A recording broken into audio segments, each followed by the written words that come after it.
നിലത്ത് ബോധമറ്റ് വീണ മകന്റെ മുഖത്ത് വെള്ളമൊഴിച്ചിട്ട് പോലീസുകാർ പറയാ, എഴുന്നേൽക്കണം, എഴുന്നേറ്റിട്ട് അമ്മയുടെ ഉടുതുണി നീ വലിച്ചൂരിയെടുക്കണം. കേരളത്തിലെ കോൺഗ്രസിന്റെ പോലീസ് ഒരു മകനോട് പറഞ്ഞു, ദാ നിന്റെ പെറ്റമ്മയുടെ ഉടുതുണി സാരി നീ വലിച്ചൂരിയെടുക്കണം ഞങ്ങളുടെ മുമ്പിൽ വെച്ചിട്ട്. അപ്പൊ മകൻ അതിനനുസരിക്കില്ല. കേരളത്തിലെ കോൺഗ്രസിന്റെ പോലീസിന്റെ കിട്ടൂരം കണ്ട് ഭയപ്പെട്ട് നിലത്തിരുന്ന് കരയുമാ ചെറുപ്പക്കാരൻ.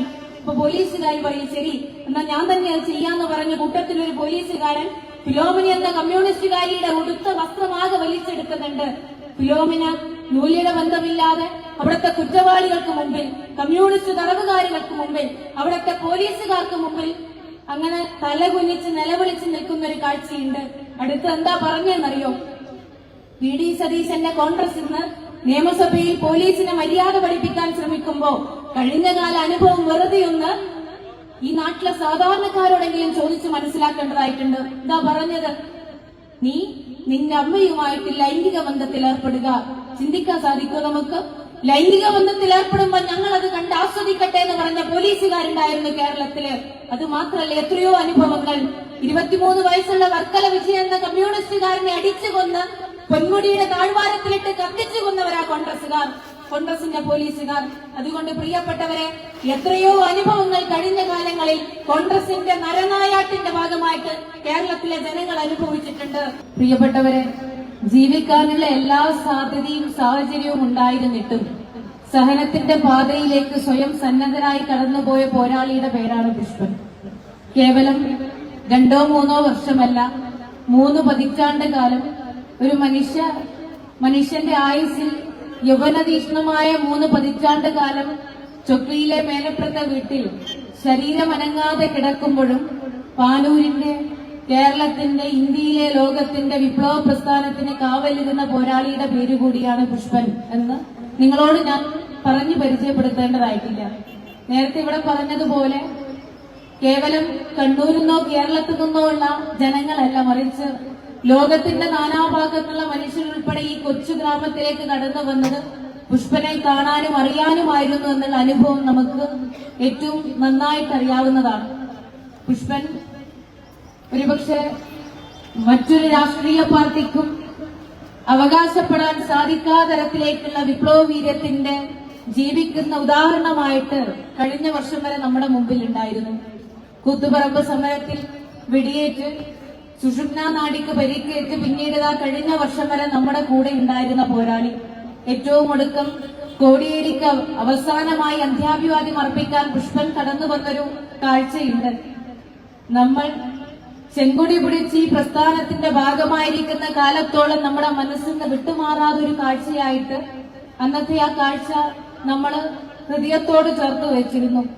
അനക്കാൻ സാധിക്കുന്ന വിരലുകളൊക്കെ അനക്കിക്കൊണ്ട് ഒരു മനുഷ്യൻ അവസാനമായിട്ട് മറ്റൊരു വിപ്ലവ നേതാവിന് അന്ത്യാഭിവാദ്യം അർപ്പിക്കുന്ന കാഴ്ച ലോകത്തെ കമ്മ്യൂണിസ്റ്റ് പാർട്ടിക്ക് തന്നെ ഒരുപക്ഷെ മനുഷ്യനുള്ള കാലത്തോളം ചേർത്ത് വെക്കാൻ സാധിക്കുന്ന കാഴ്ചയാണ് എന്ന് പറയേണ്ടതായിട്ടില്ലല്ലോ.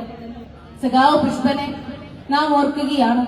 2 ദിവസം കൂടി കഴിഞ്ഞാൽ ഈ മണ്ണിലേക്ക് 10,000ങ്ങൾ ഒത്തുചേരുകയും പുഷ്പന്റെ രാഷ്ട്രീയം ഞങ്ങളിതാ എല്ലാ കാലത്തും ഉയർത്തിപ്പിടിക്കുമെന്ന ദൃഢപ്രതിജ്ഞയോടുകൂടി സംഘടിക്കുകയും ചെയ്യുന്ന നിലയുണ്ടാകും.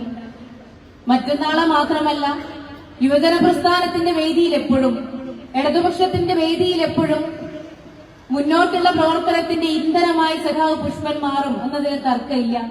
എല്ലാ രക്തസാക്ഷികളെ പറ്റി പറയുന്നത് പോലെ രക്തസാക്ഷികളെ പെറ്റുപോറ്റിയ രക്ഷിതാക്കളോടൊപ്പം തന്നെ, അവരുടെ മാതാപിതാക്കളോടൊപ്പം തന്നെ അവരെ പാകപ്പെടുത്തിയ ഗ്രാമത്തിന് ആ രക്തസാക്ഷിത്വത്തിൽ വലിയൊരു പങ്ക് വഹിക്കാൻ സാധിക്കുമെന്നതുപോലെ പാനൂര് സഖാവ് പുഷ്പനെ പരിമപ്പെടുത്തിയത് ഉജ്ജ്വലനായ ഒരു വിപ്ലവകാരിയായിട്ടാണ് എന്നതിൽ തർക്കമില്ല.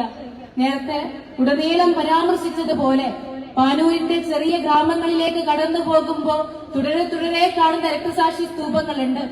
ഈ നാടിങ്ങനെ മാറുന്നതിന് വേണ്ടി ചോരവാർന്ന് രക്തസാക്ഷിത്വം വരിച്ച അനേകം മനുഷ്യരുടെ പേരുകളിൽ തലയെടുപ്പോടുകൂടി നിൽക്കുന്ന വായനശാലകൾ, ക്ലബ്ബുകൾ, മന്ദിരങ്ങൾ, പാർട്ടി ഓഫീസുകളൊക്കെയാണ് പാനൂരിനെ ഒരു രക്തസാക്ഷി ഗ്രാമം എന്ന പോലെ അടയാളപ്പെടുത്തുന്നത് എന്നതും നമുക്കറിയാം.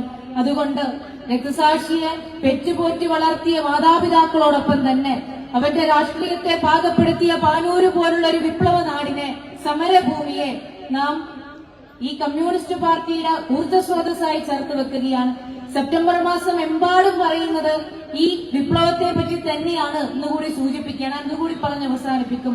സെപ്റ്റംബർ മാസം ആകെ പരിശോധിച്ചു നോക്കിക്കഴിഞ്ഞാൽ ഇടതിടവില്ലാതെ നമ്മൾ ആചരിക്കുന്ന ഓരോ രക്തസാക്ഷി ദിനവും അല്ലെങ്കിൽ ഓരോ അനുസ്മരണ ദിനവും കമ്മ്യൂണിസ്റ്റ് പാർട്ടി എന്താണ് ഈ നാടിനോട് പറഞ്ഞു വെക്കുന്നുണ്ട്. ചടയന്തിരം തൊട്ട് ഇങ്ങോട്ട് ഇതാ ഈ സെപ്റ്റംബർ മാസം 25 എത്തുന്നത് വരെ എത്രയോ ദിനാചരണങ്ങളിൽ നമ്മൾ ചേർത്തിരുന്നിട്ടുണ്ട്. എത്ര അനുഭവങ്ങൾ നമ്മുടെ മുമ്പിലുണ്ട്. ചടയന്തിനാണെങ്കിലും അതിന് സീതാറാം യെച്ചൂരി ദിനമാണെങ്കിലും നോക്കൂ, അഴീക്കോടൻ രാഘവന്റെ രക്തസാക്ഷി ദിനം കഴിഞ്ഞ ദിവസം കടന്നുപോയിട്ടുണ്ട്. MM ലോറൻസിനെ കഴിഞ്ഞ ദിവസം നമ്മൾ അനുസ്മരിച്ചിട്ടുണ്ട്. കോടിയേരി ദിനം കടന്നു വരാൻ വേണ്ടി പോവുകയാണ്. പാട്യം സഖാവിനെ നമ്മൾ ഓർത്തെടുക്കാൻ വേണ്ടി പോവുകയാണ്. ഇങ്ങനെ എത്രയോ മനുഷ്യർ ഈ നാളുകളിൽ ചെങ്കൊടി പിടിച്ചു നടത്തിയ വിപ്ലവകരമായ ഓർമ്മകളെ നാം ഇതാ ഈ നാടിനോട് പറഞ്ഞു കൊടുക്കുകയാണ്. അഴീക്കോടൻ സഖാവിനെ പറ്റി ഈ വൈകിയ വേളയിൽ ഞാൻ അധികമൊന്നും പറയാൻ ആഗ്രഹിക്കുന്നില്ലെങ്കിലും വലതുമാധ്യമങ്ങളും വലതുപക്ഷ രാഷ്ട്രീയ പാർട്ടിയും ഇടതുപക്ഷത്തെ അപകീർത്തിപ്പെടുത്താൻ ഓരോ ദിവസവും ചർച്ചകൾ സംഘടിപ്പിക്കുന്ന, ഗവേഷണം സംഘടിപ്പിക്കുന്ന ഇന്നത്തെ കാലത്ത് അഴീക്കോടൻ സഖാവൊക്കെ നമ്മുടെ മുമ്പിൽ എങ്ങനെയാണ് കടന്നു വരുന്നതെന്ന് നാം തിരിച്ചറിയേണ്ടതായിട്ടുണ്ട്. മരീക്കുവോളം അഴിമതിക്കോടൻ എന്ന് മാത്രം പഴികേണ്ടി വന്നൊരു വിപ്ലവ നേതാവിനെ ഒടുക്കം അടക്കം ചെയ്യാൻ സ്വന്തമായിട്ട് ഒരു തുണ്ട് ഭൂമി പോലും ഇല്ലാതെ ഭാര്യയ്ക്കും മക്കൾക്കും അടച്ചുറപ്പുള്ള ഒരു വീട് പോലും ജീവിതത്തിൽ സമ്പാദിക്കാൻ കഴിയാതെ പോയൊരു വിപ്ലവ നേതാവായിട്ട് കാലം പിന്നീട് തിരിച്ചറിയുന്നുണ്ട്. അങ്ങനെ മരണം കൊണ്ട് മാത്രം വിശുദ്ധരാക്കപ്പെട്ട അനേകം നേതൃത്വം നമുക്കുണ്ടായിരുന്നു. സഖാവ് കോടിയേരി നമ്മുടെ മുമ്പിലുണ്ട്. മരിച്ചു കഴിഞ്ഞാൽ മാത്രം നല്ലവനാകുന്ന, നന്മയുള്ളവനാകുന്ന, വിശുദ്ധരാകുന്ന കമ്മ്യൂണിസ്റ്റുകാരെ പറ്റിയിട്ട് നമ്മൾ കഴിഞ്ഞ കാലങ്ങളിലൊക്കെയും അനുഭവിച്ചറിഞ്ഞിട്ടുണ്ട്. VS ഇപ്പോഴാണല്ലോ നമ്മളെ വിട്ട് പിരിഞ്ഞു പോയത്. കണ്ണേ കരളെ VS എന്ന് 4 വയസ്സുകാരി മുതൽ 100 വയസ്സുള്ളവരുൾപ്പെടെ മനുഷ്യരൊക്കെയും തെരുവിൽ നിന്ന് കനത്ത മഴയത്തും ഇടതടവില്ലാതെ മുദ്രാവാക്യം വിളിക്കുന്ന അനുഭവം കഴിഞ്ഞ ഏതാനും ആഴ്ചകൾക്ക് മുമ്പ് നമ്മൾ കണ്ടുപോയിട്ടുണ്ട്. ഉറക്കം നഷ്ടപ്പെട്ട വേദനയുടെ പേരായിട്ട് VSനെ അന്നത്തെ രാത്രിയിൽ നാം അടയാളപ്പെടുത്തിയിട്ടുണ്ട്. തൊഴിലിടങ്ങളിൽ VS അന്തരിച്ചു എന്ന വാർത്ത കേട്ട ഉടനെ തൊഴിലാളികൾ ഇറങ്ങി ദർബാർ ഹാളിലേക്ക് ഓടിയെത്തിയ എത്രയോ അനുഭവങ്ങൾ നമ്മുടെ വാർത്താ മാധ്യമങ്ങളിലൂടെ നമ്മൾ കണ്ടുപോയിട്ടുണ്ട്. ഇതാ തമ്പ്രാൻ എന്ന് വിളിക്കില്ല, പാളയക്കഞ്ഞി കുടിക്കില്ലെന്നൊരു മുദ്രാവാക്യവും ജീവിതവും ഞങ്ങൾക്ക് സമ്മാനിച്ച വിപ്ലവ നേതാവിന് ഒരു മുദ്രാവാക്യമെങ്കിലും ജീവിച്ചിരിക്കുമ്പോ സമ്മാനിക്കാതെ എങ്ങനെ ഞങ്ങൾക്ക് ഇന്ന് രാത്രി വീട്ടിൽ പോയി കിടന്നുറങ്ങാൻ സാധിക്കുമെന്ന് പറഞ്ഞത് സാധാരണക്കാരായ സ്ത്രീകൾ ഉൾപ്പെടെയായിരുന്നു.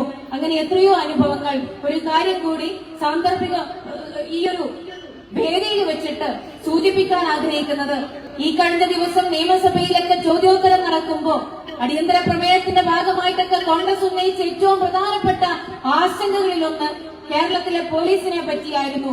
എന്റെ പിണറായി വിജയന്റെ പോലീസ് ഇങ്ങനെയായിപ്പോയി എന്ന് ആകുലത പ്രകടിപ്പിച്ച പ്രതിപക്ഷത്തെ നിയമസഭയിൽ കഴിഞ്ഞ ദിവസം നമ്മൾ കണ്ടതാണ്. മുഖ്യമന്ത്രിയും ഭരണപക്ഷത്തെ MLA-മാരും മന്ത്രിമാരും കഴിഞ്ഞകാല അനുഭവങ്ങളൊക്കെയും നിരത്തിക്കൊണ്ട് ആ ചോദ്യത്തിന് മറുപടി നൽകുന്ന കാഴ്ചയും നമ്മൾ കണ്ടു.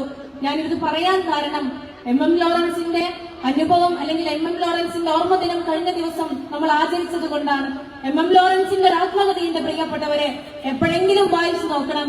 വായിച്ചു നോക്കിയ മനുഷ്യർക്ക് കണ്ണ് നിറയാതെ പൂർത്തിയാക്കാൻ സാധിക്കാത്ത ഒരു പുസ്തകമായിട്ട് അതിനെ എടുത്തു കാണിക്കാൻ സാധിക്കും. അതില് പോലീസുകാർ ഒരു സ്ത്രീയെ ഉപദ്രവിച്ചൊരു രീതിയെ പറ്റി പറയുന്നുണ്ട്. അത് എടപ്പള്ളി സമരത്തിന് ശേഷം കമ്മ്യൂണിസ്റ്റുകാർക്ക് ഒളിവിലിരിക്കാൻ വീട് കൊടുത്തതിന്റെ പേരിൽ എറണാകുളത്തെ ഫിലോമിനി എന്ന സ്ത്രീയെ, അവരുടെ 18 വയസ്സ് കഴിഞ്ഞ മകനെ പോലീസുകാർ അറസ്റ്റ് ചെയ്ത് കൊണ്ടുപോയതിനെ പറ്റിയായിരുന്നു. എങ്ങനെയാ കൊണ്ടുപോയത്?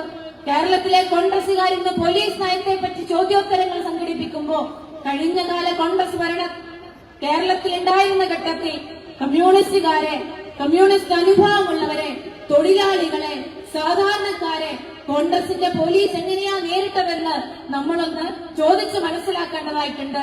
അടിയന്തരാവസ്ഥ കാലം മാത്രമല്ല, സ്വാതന്ത്ര്യത്തിന് ശേഷവും പിന്നീട് ഇങ്ങോട്ട് കോൺഗ്രസ് ഭരിച്ചിരുന്ന കാലമൊട്ടാകെയും നമ്മൾ ആ പീഡനത്തിന്റെ ഉടമകളായി മാറിയിട്ടുണ്ട്. എന്താ അന്നത്തെ അനുഭവം? ഒരുപക്ഷെ ഒരു പൊതുവേദിയിൽ തുറന്നു പറയാൻ സാധിക്കാതത്ര മൃഗീയമായ ഒരു അനുഭവത്തെ പറ്റി അദ്ദേഹം പറയുന്നുണ്ട്. ഫിലോമിനി എന്ന 45 വയസ്സ് കഴിഞ്ഞൊരു സ്ത്രീയെ അവരുടെ മകനോടൊപ്പം വീട്ടിൽ നിന്ന് പോലീസുകാർ പിടിച്ചുകൊണ്ടുവന്ന് ലോക്കപ്പിലിട്ടു. ചെയ്ത കുറ്റം കമ്മ്യൂണിസ്റ്റുകാർക്ക് ഒളിവിലിരിക്കാൻ വീട് കൊടുത്തു എന്നുള്ളതായിരുന്നു. സമയം വൈകിയത് കൊണ്ടാണ് ഞാൻ ചുരുക്കി പറയുന്നത്.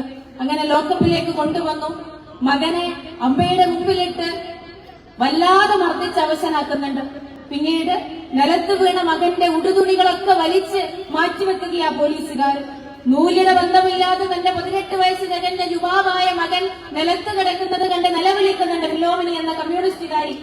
എന്നിട്ട് നിലത്ത് ബോധം വെച്ച് വീണ മകന്റെ മുഖത്ത് വെള്ളമൊഴിച്ചിട്ട് പോലീസുകാർ പറയാ, എഴുന്നേൽക്കണം, എഴുന്നേറ്റിട്ട് അമ്മയുടെ ഉടുതുണി നീ വലിച്ചൂരിയെടുക്കണം. കേരളത്തിലെ കോൺഗ്രസിന്റെ പോലീസ് ഒരു മകനോട് പറഞ്ഞു, ദാ നിന്റെ പെറ്റമ്മയുടെ ഉടുതുണി സാരി നീ വലിച്ചൂരിയെടുക്കണം ഞങ്ങളുടെ മുമ്പിൽ വെച്ചിട്ട്. അപ്പൊ മകൻ അതിനനുസരിക്കില്ല. കേരളത്തിലെ കോൺഗ്രസിന്റെ പോലീസിന്റെ തിട്ടൂരം കണ്ട് ഭയപ്പെട്ട് നിലത്തിരുന്ന് കരയും ആ ചെറുപ്പക്കാരൻ. അപ്പൊ പോലീസുകാർ പറയും, ശരി എന്നാ ഞാൻ തന്നെ അത് ചെയ്യാന്ന് പറഞ്ഞ കൂട്ടത്തിലൊരു പോലീസുകാരൻ ഫിലോമിന എന്ന കമ്മ്യൂണിസ്റ്റുകാരിയുടെ ഉടുത്ത വസ്ത്രമാകെ വലിച്ചെടുക്കുന്നുണ്ട്. ഫിലോമിന നൂലിയുടെ ബന്ധമില്ലാതെ അവിടുത്തെ കുറ്റവാളികൾക്ക് മുമ്പിൽ, കമ്മ്യൂണിസ്റ്റ് തടവുകാരികൾക്ക് മുമ്പിൽ, അവിടുത്തെ പോലീസുകാർക്ക് മുമ്പിൽ അങ്ങനെ തലകുനിച്ച് നിലവിളിച്ച് നിൽക്കുന്ന ഒരു കാഴ്ചയുണ്ട്. അടുത്ത് എന്താ പറഞ്ഞെന്നറിയോ? VD സതീശന്റെ കോൺഗ്രസ് ഇന്ന് നിയമസഭയിൽ പോലീസിനെ മര്യാദ പഠിപ്പിക്കാൻ ശ്രമിക്കുമ്പോ കഴിഞ്ഞകാല അനുഭവം വെറുതെയൊന്ന് ഈ നാട്ടിലെ സാധാരണക്കാരോടെങ്കിലും ചോദിച്ച് മനസ്സിലാക്കേണ്ടതായിട്ടുണ്ട്. എന്താ പറഞ്ഞത്? നീ നിന്റെ അമ്മയുമായിട്ട് ലൈംഗിക ബന്ധത്തിൽ ഏർപ്പെടുക. ചിന്തിക്കാൻ സാധിക്കുമോ നമുക്ക്? ലൈംഗിക ബന്ധത്തിൽ ഏർപ്പെടുമ്പോൾ ഞങ്ങൾ അത് കണ്ട് ആസ്വദിക്കട്ടെ എന്ന് പറഞ്ഞ പോലീസുകാരുണ്ടായിരുന്നു കേരളത്തില്. അത് മാത്രമല്ല, എത്രയോ അനുഭവങ്ങൾ. 23 വയസ്സുള്ള വർക്കല വിജയൻ എന്ന കമ്മ്യൂണിസ്റ്റുകാരനെ അടിച്ചു കൊന്ന് പൊന്മുടിയുടെ താഴ്വാരത്തിലിട്ട് കത്തിച്ചു കൊന്നവരാ കോൺഗ്രസുകാർ, കോൺഗ്രസിന്റെ പോലീസുകാർ. അതുകൊണ്ട് പ്രിയപ്പെട്ടവരെ, എത്രയോ അനുഭവങ്ങൾ കഴിഞ്ഞ കാലങ്ങളിൽ കോൺഗ്രസിന്റെ നരനായാട്ടിന്റെ ഭാഗമായിട്ട് കേരളത്തിലെ ജനങ്ങൾ അനുഭവിച്ചിട്ടുണ്ട്. അതേ കോൺഗ്രസിന്റെ യൂത്ത് കോൺഗ്രസിന്റെ ഭാഗമായി നടപ്പിലാക്കിക്കൊണ്ടിരിക്കുന്ന അങ്ങേയറ്റം ജനവിരുദ്ധമായ നെറികേടുകളെ പറ്റിയും നമ്മൾ ചർച്ച ചെയ്യുന്നുണ്ട്. ഞാൻ അവസാനിപ്പിക്കുകയാണ്. ഇതാ പുഷ്പൻ ജീവിച്ചിരിക്കുന്ന കാലമത്രയും പുഷ്പാൻ എനിക്ക് വേദന തോന്നുന്നില്ല എന്ന് ആവർത്തിച്ചുള്ള ചോദ്യം കേൾക്കുമ്പോഴും പതറാതെ തളരാതെ എനിക്ക് പ്രയാസമൊന്നുമില്ല, ഞാൻ എന്റെ പ്രസ്ഥാനത്തിന് വേണ്ടിയിട്ടാണല്ലോ പോരടിച്ചത് എന്ന് അടിയുറച്ച് മറുപടി പറഞ്ഞ പോരാളിയായിട്ട് നമ്മുടെ മുമ്പിൽ ഉണ്ടായിരുന്നു. എത്ര പേരാ വീട്ടിലേക്ക് കടന്നു വന്നിട്ട് ചോദിച്ചിട്ടുണ്ട്, പുഷ്പ നിരാശ തോന്നുന്നില്ലേ, നിനക്ക് വേണ്ടെന്ന് തോന്നുന്നില്ലേ എന്ന് ചോദിച്ചപ്പോഴൊക്കെയും ഇല്ല, ഇനിയൊരു സമരത്തിൽ പോകാൻ പറ്റില്ലെന്നതൊഴിച്ചാൽ മറ്റൊന്നും എന്നെ തളർത്തുന്നില്ലെന്ന മറുപടി മരിക്കവോളം ഈ നാടിന് സമ്മാനിച്ച പോരാളി ഇതാ ഇടതുപക്ഷത്തിന്റെ ഭാഗമായി നിൽക്കുമ്പോഴാണ് വലതുപക്ഷത്തെ യുവജന പ്രസ്ഥാനത്തെ നയിക്കുന്നവരൊക്കെയും രാഷ്ട്രീയ പ്രവർത്തകർ എങ്ങനെയാകാൻ പാടില്ലെന്നതിന്റെ പാഠപുസ്തകം കണക്കെ നമ്മുടെ മുമ്പിൽ ഉണ്ടാവുന്നത്. പ്രിയപ്പെട്ടവരെ, നമ്മൾ എല്ലാ കാലത്തും പുഷ്പനെ ചേർത്ത് പിടിക്കാൻ തയ്യാറാവേണ്ടതായിട്ടുണ്ട്. അത് ഈ നാടിന് വേണ്ടിയിട്ടാണ്. കേവലമായ ഇടതുപക്ഷത്തിനപ്പുറത്തേക്ക് മനുഷ്യപക്ഷമാകാൻ പുഷ്പൻ നമ്മളോട് പ്രഖ്യാപിക്കുന്നുണ്ട്. അത് നമ്മളുള്ള കാലത്തോളം നമുക്ക് ചേർത്ത് വെക്കാമെന്ന് മാത്രം പറഞ്ഞുകൊണ്ട് ഞാൻ എന്റെ വാക്കുകൾ അവസാനിപ്പിക്കുന്നു.